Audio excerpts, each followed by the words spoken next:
कैमूर जिला स्थापना के शुभ अवसर पे मैं अनुराधा रस्तोगी, पूर्व जिला पार्षद एवं जदयू जिला महिला प्रकोष्ठ के चेयरमैन होने के नाते मैं अपने केपी रमैया साहब का तहे दिल से स्वागत कर रही हूं और हमारे जिला पदाधिकारी महोदय भी उपस्थित हैं। मैं उनका भी हार्दिक अभिनंदन और स्वागत कर रही हूं। मंचासीन तमाम प्रबुद्ध जन पदाधिकारी का मैं हार्दिक अभिनंदन करना चाहती हूं और तमाम दर्शकगण का, कैमूर जिले के सभी साथियों का, इलेक्ट्रॉनिक मीडिया लोगों का, मैं अपने जितने भी सांस्कृतिक कोर्स के लोग हैं सबका हार्दिक अभिनंदन स्वागत करती हूं। और हमारे बीच में हमारे जो म्यूजिशियन ग्रुप है मैं उसका भी अभिनंदन करती हूं, स्वागत करती हूं। तो अभी जो आपके बीच में पत्रिका धरोहर का विमोचन हुआ है, मैं उसी धरोहर के बारे में आप सबको एक गीत के माध्यम से उसकी माला को पिरोया है और ये गीत आपके सामने प्रस्तुत है।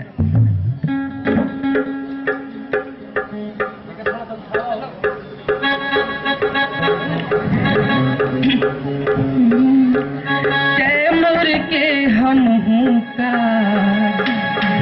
कैमूर के हम हूँ का महिमा सुनाई, कैमूर के हम हूँ का महिमा सुनाई, कतनो कहीं ठोर लागेला, कैमूर के हम हूँ का महिमा सुनाई, कैमूर के हम हूँ का महिमा सुनाई, कतनो कहीं ठोर लागेला, सत्ता माथे कान देके दिन रहे सुहावन,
साथ साथ मैं अपने मुख्य अतिथिगण और सभी पदाधिकारीगण का और अभिभावकगण का हार्दिक अभिनंदन साझा करते हुए धन्यवाद। सांस्कृतिक कार्यक्रम लगातार